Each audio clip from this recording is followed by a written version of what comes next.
12월 2일 새벽 기도의 말씀입니다. 오늘 본문은 느헤미야 11장 전체입니다.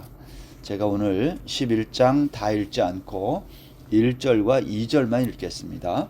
백성의 지도자들은 예루살렘에 거주하였고 그 남은 백성은 제비 뽑아 10분의 1은 거룩한 성 예루살렘에서 거주하게 하고 그 10분의 9는 다른 성읍에 거주하게 하였으며 예루살렘에 거주하기를 자원하는 모든 자를 위하여 백성들이 복을 빌었느니라. 아멘.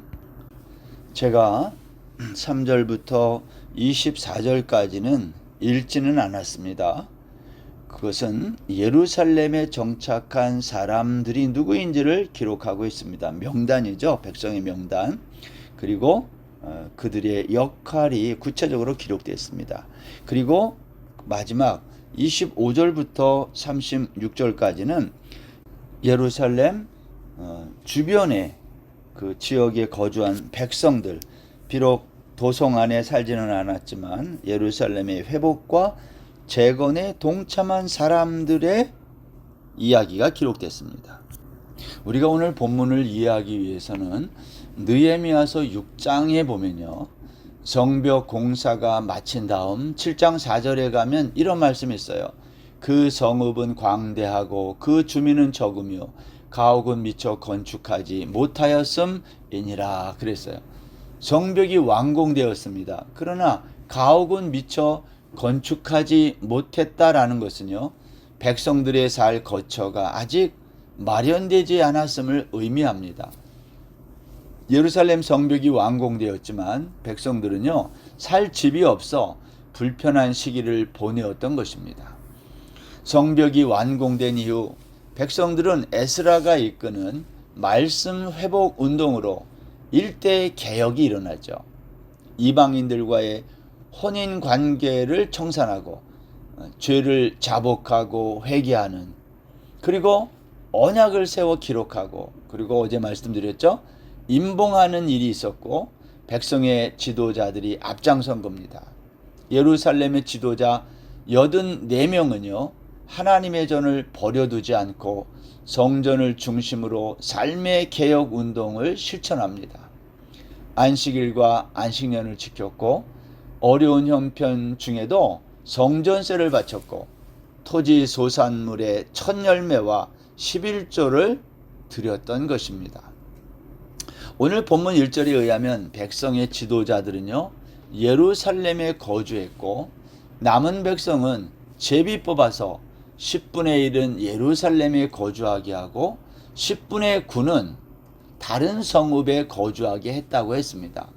여러분, 당시 예루살렘 성읍은 성전도 지어졌고요, 성벽도 완공되었지만 백성들이 살 집은 아직 건축되지 못한 불완전한 성읍이었어요. 넓은 예루살렘 성읍에 누가 거주해야 될까요? 지도자들이 먼저 거주했어요. 예루살렘 성읍은 아직 사람이 살기에는 불편한 성읍이었던 겁니다. 그래서 지도자들이 먼저 살기로 한 거예요. 여러분, 교회 공동체 안에서 지도자가 누구입니까? 사람들은 교회의 지도자가 목사, 장로, 이런 사람들이 지도자인 줄로 알아요. 그렇지 않습니다. 지도자는 그러한 호칭을 받는 그러한 사람들이 아니라 더 헌신하는 자가 지도자예요.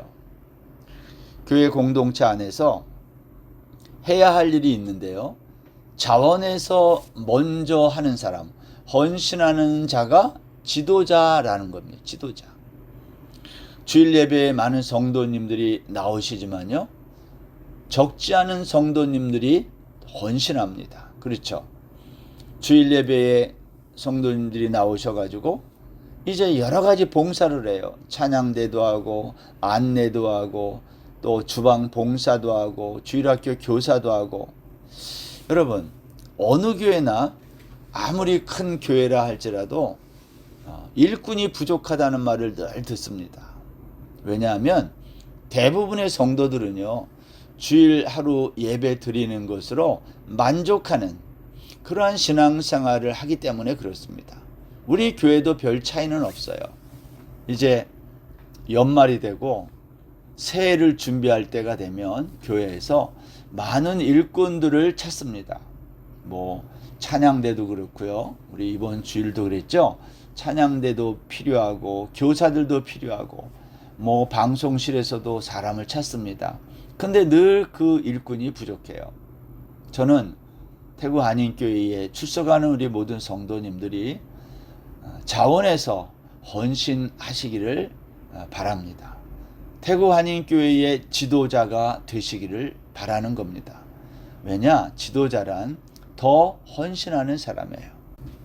여러분, 일주일이라는 이 시간 중에서 나는 나를 위해서 얼마를 쓰고 교회 공동체를 위해서 얼마를 사용하는지, 나를 위해서 쓰는 시간과 물질과 에너지와 아니면 교회 공동체와 이웃을 위해 시간과 물질과 에너지를 어떻게 쓰고 있는가 하는 겁니다. 지도자는요, 나보다 이웃을 위해 공동체를 위해 더 많이 헌신하는 사람을 지도자라 그래요. 여러분, 오늘 본문 2절에 보십시오. 예루살렘에 거주하기를 자원하는 모든 자를 위하여 백성들이 복을 빌었다. 아직은 살기 불편한 예루살렘 성읍에 거주하기를 자원하는 사람들의 이야기를 성경이 증언하는 거예요. 느헤미야 총독이 페르시아에서 예루살렘으로 온 이유가 뭐였어요? 성벽을 건축하기 때문이었습니다. 그러나 사실은 성벽 건축이 목적이 아니에요. 사람 건축이 목적이었어요. 그 이유가 본문에서 분명해집니다. 느헤미야는요, 성벽이 완공된 다음에 이곳에 사람을 채우는 일을 하고 있는 거예요. 지도자들의 헌신만으로는 부족했기 때문에. 그래서 백성들 가운데 제비를 뽑아 10분의 1을 예루살렘으로 이주시킨 거예요. 농업을 주업으로 삼았던 백성들은요, 예루살렘으로 이주하는 것을 좋아하지 않았을 겁니다. 왜냐? 성읍 안에서는 농사 짓고 먹고 사는 게 아니라 다른 일을 해야 했기 때문입니다. 오늘날은 도시를 선호하지만 당시 사람들에게 예루살렘은 오히려 살기 어렵고 어떻게 보면 위험한 곳이었을 것입니다. 그런데 이런 예루살렘 성읍에 거주하기를 자원한 사람들이 있다는 거예요. 지도자들, 제비 뽑힌 10분의 1, 그리고 자원하는 사람들이 거주하게 되었다라는 겁니다. 여러분, 성경에는요, 자원하는 사람들의 이야기가 많습니다. 출애굽기 35장에 보면 시내산에서 하나님은 모세에게 성막 지을 것을 명합니다. 근데 모세가 이렇게 말해요.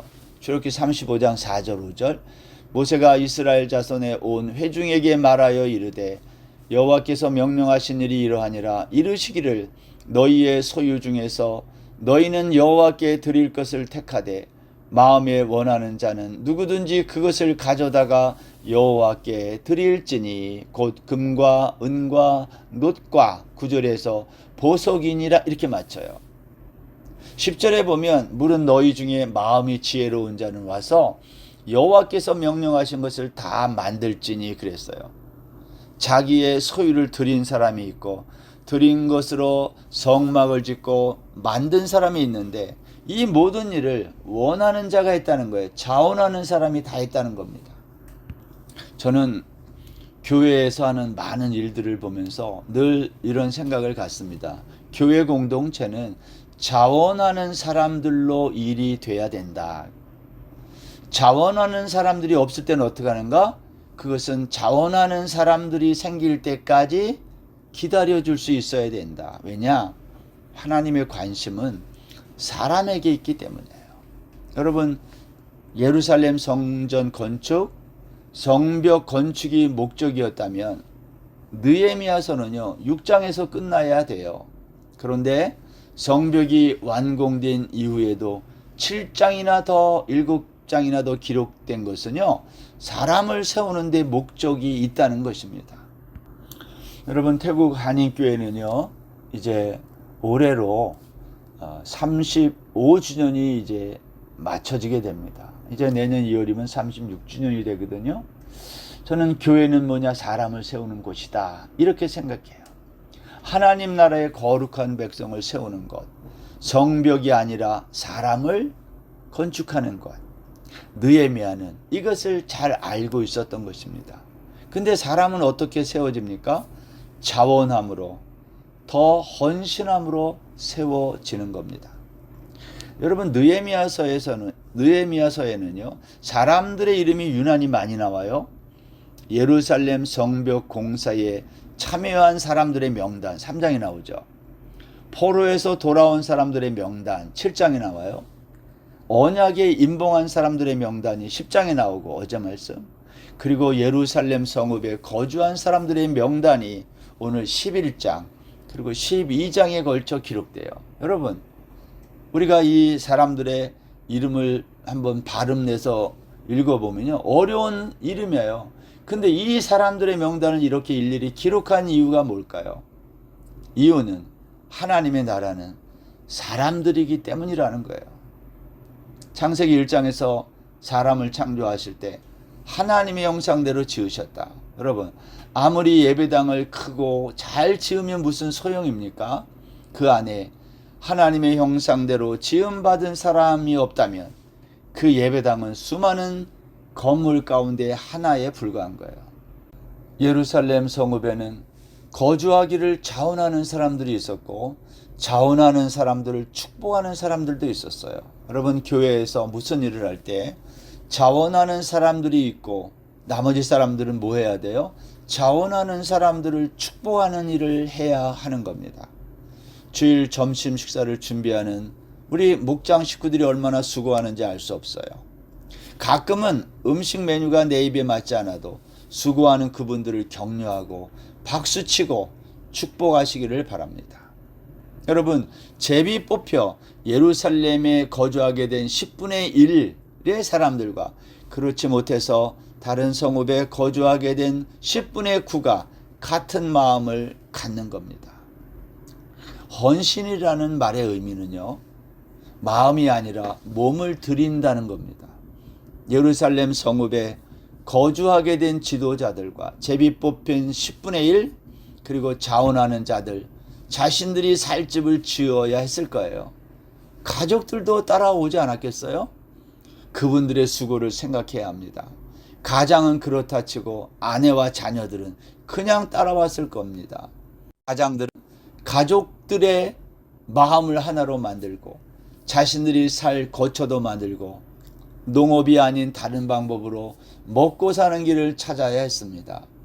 쉬운 길이 아니었습니다. 성경은 이 쉽지 않은 길을 자원해서 걸어간 사람들의 이름을 기억하고 싶었던 겁니다. 예루살렘 성읍에 거주한 사람들이 누구죠? 먼저는 유다 자손 가운데 베레스 자손들, 모두 468명이며 용사였다 그랬어요. 6절에. 베냐민 자손 가운데에 살루와 갑베와 살레 등 모두 928명 8절에 있죠. 10절 이하에는 제사장들로 822명이 거주하였고 12절에 있어요. 족장된 자들은 242명 13절, 용사들 128명 14절, 레위 사람들 284명과 성문지기 172명, 그리고 노래하는 자들이 거주하였다고 성경이 증언합니다. 저는 이 이름이 얼마나 귀한지 알 수 없어요. 우리 태국한인교회 35주년을 돌아보면서 그 안에 있었던 수많은 사람들이 생각납니다. 태국한인교회를 위해 수고하고 애쓴 한 사람 한 사람, 그 이름들을 기억하고 저는 축복합니다.